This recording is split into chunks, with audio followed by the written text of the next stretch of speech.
En ce début septembre, période de rentrée, les écrans sont plus que jamais à portée des grands, mais aussi et surtout des petits. Dangers et dérives de la toile sont à portée de clic. C'est le thème du roman Clicky, l'énigme numérique. Bienvenue dans le face-à-face de son auteur, Virginie Thiault.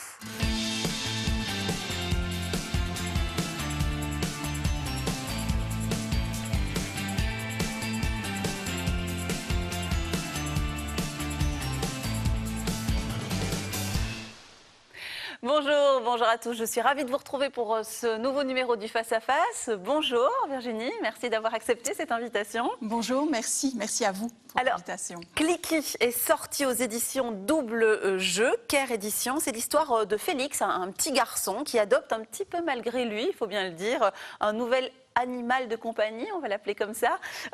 Sauf que là, il est tout droit sorti du clavier d'ordinateur. C'est une sorte de bébête d'Internet, c'est ça ?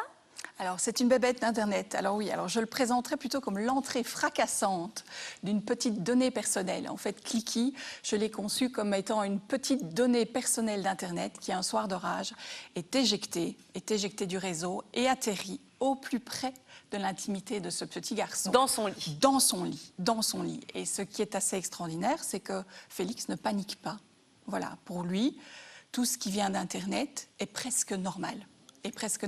Y compris d'être dans son lit. Alors, première question, science-fiction ou pas ? Alors, au départ, ça provenait de mon imagination. Maintenant, il se fait qu'il y a à peu près 15 jours, il y a eu de grands orages ici en Belgique. Et j'ai lu dans les news que des données, en fait, certaines données avaient été effacées du cloud, avaient été effacées d'un data center Google. Alors, on peut dire qu'en effet, mon roman, ici, c'est la fiction qui rejoint la réalité. Exactement. Voilà. Qu'est-ce qui vous a donné l'idée de comparer ? Et j'ai trouvé ça très malin, très intelligent de votre part. Le monde virtuel a une sorte de bébête. Hein, quelque part, il y a un peu de paradoxe là-dedans. La bébête nous comprend, mais elle est incapable de se faire comprendre. Alors, en fait, elle reste numérique. Donc, Clicky représente le monde virtuel. Et le monde numérique, c'est un monde binaire, c'est 0-1. Donc, comme elle. Comme cette bestiole. Comme cette bestiole, voilà. Donc, Clicky est complètement binaire, il est 0-1. Il capte tout, exactement comme l'écran capte tout de nous. Il comprend tout ce qu'on fait, il capte tout, mais il est incapable, en fait, de restituer toutes nos émotions. Il est incapable d'évoluer, en tout cas dans le premier tome, il est incapable d'évoluer. Donc, ce que j'ai voulu faire, c'était d'amener le numérique à nous. Et au fond, par ce clash des cultures, permettre à l'enfant de se dire, c'est moi le maître du jeu aujourd'hui et je vais tenter d'éduquer ce petit bonhomme. Et en tentant de l'éduquer, en fait, il est confronté au monde numérique et ça provoque beaucoup plus de questionnements qu'on ne le croit au départ. Et au danger du monde numérique, parce qu'il y a une vocation éducative quand même derrière. On va l'appeler roman, hein. C'est un roman. C'est un roman, oui. Un roman tout à fait. Qui amène à la réflexion, mais un roman. Et justement, un roman que j'ai trouvé très imagé, avec beaucoup de métaphores, qu'on peut lire au premier degré, quand on est petit, mais qu'on peut aussi lire au deuxième, voire au troisième degré. Moi, j'ai presque envie de dire, c'est un bouquin qu'il faut lire avec ses enfants. Il ne faut pas seulement le faire lire à ses enfants. Je pense qu'en fait, les enfants auront probablement beaucoup de plaisir à le lire seuls, parce que c'est une vraie aventure et que jusqu'à présent, en tout cas, les petits lecteurs sont revenus vers moi en disant « on ne pouvait pas s'endormir, on avait envie de savoir ce qui allait se passer et comment Félix allait évoluer dans la maison ». Mais c'est vrai que mon idée, après, c'est aussi de reconstituer un peu cette cellule, en fait, familiale et la discussion autour d'Internet. Parce que je crois qu'aujourd'hui, il y a deux catégories. Il y a les enfants, qui sont nés avec Internet et qui trouvent ça tout à fait normal. Et puis, il y a les adultes. Alors, certains adultes sont complètement fascinés, d'autres sont effrayés.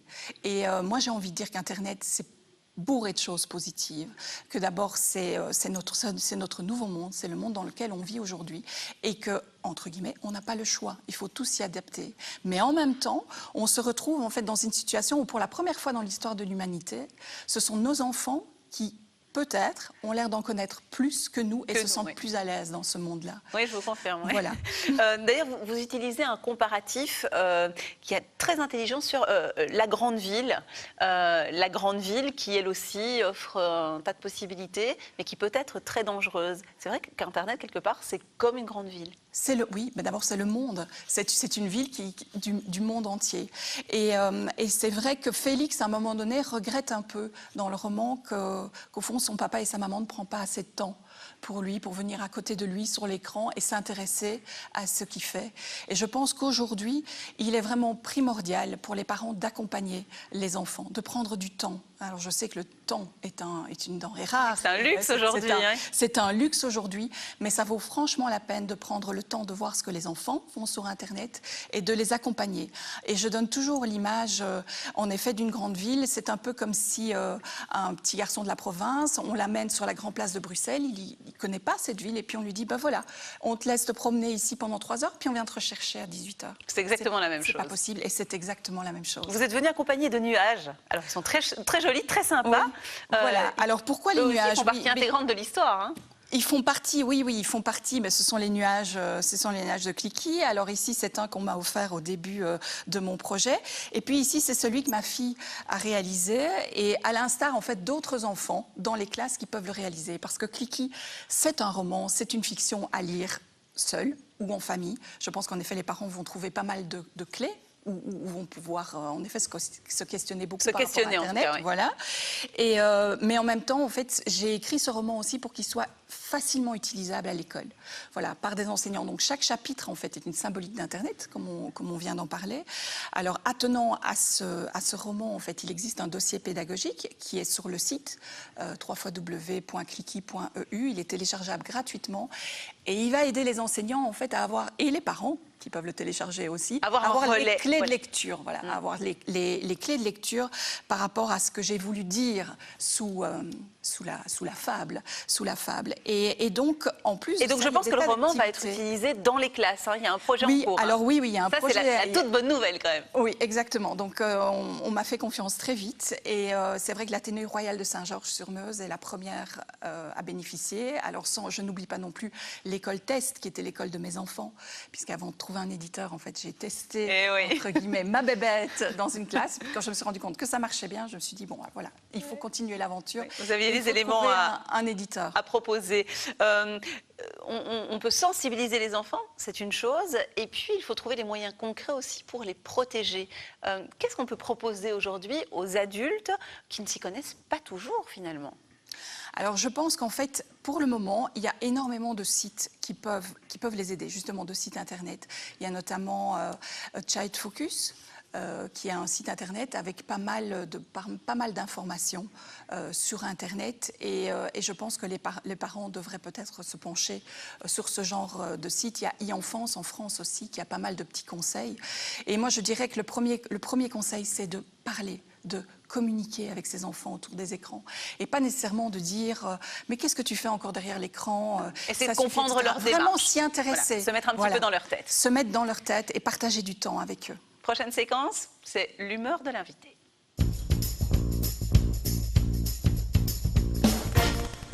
Alors, c'est une question à laquelle vous allez répondre grâce à un émoticône, justement, très à la mode sur le net, entre autres. Presque une copie de Cliquis, presque. C'est vrai.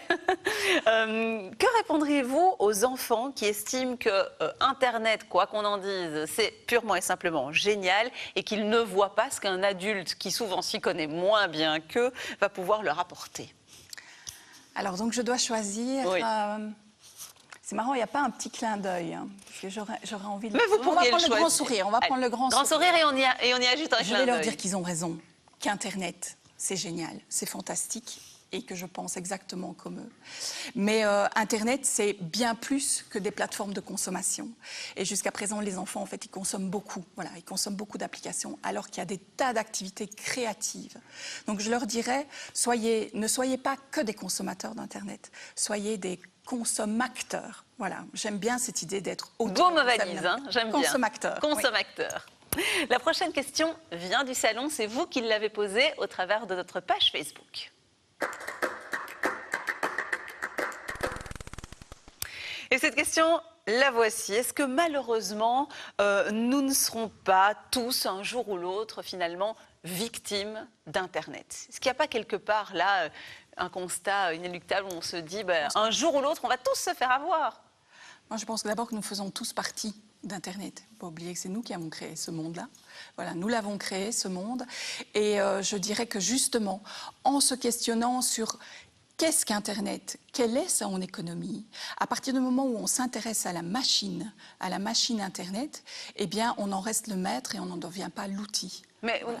Vous ne pensez pas qu'à un moment donné, il y a tellement d'arnaques, de choses, qu'on a beau être oui, alors c'est comme dans le monde réel, hein, on peut être victime d'un cambriolage. C'est vrai. Exactement comme dans le monde réel. Je pense que Internet n'est pas plus ou moins dangereux que le monde réel. C'est un autre monde et c'est notre second monde. Mais il faut s'en méfier et parfois voilà, s'en méfier, en être conscient, voilà, prendre conscience, oui. Très régulièrement dans le face-à-face, nous vous proposons également des sorties et des ouvrages en rapport généralement avec l'invité ou le thème du jour. En voici un autre.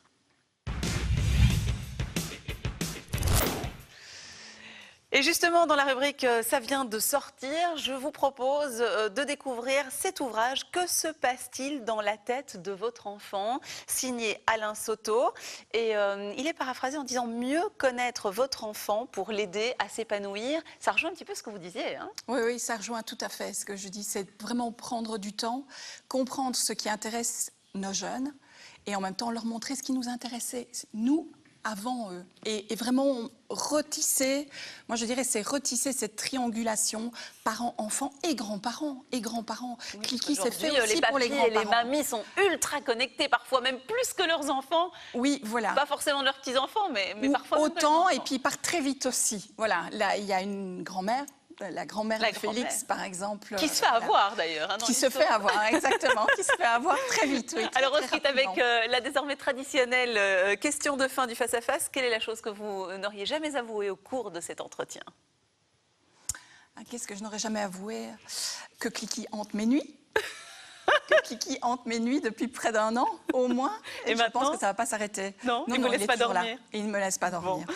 Eh bien, on se quitte en faisant le selfie. Là aussi, on est connecté sur le face-à-face, le selfie du face-à-face. Merci beaucoup pour cet entretien. Et nous, on se retrouve sur la page Facebook, notamment du face-à-face, où vous pouvez retrouver toutes les infos et aussi poser vos questions aux prochains invités. À très, très bientôt.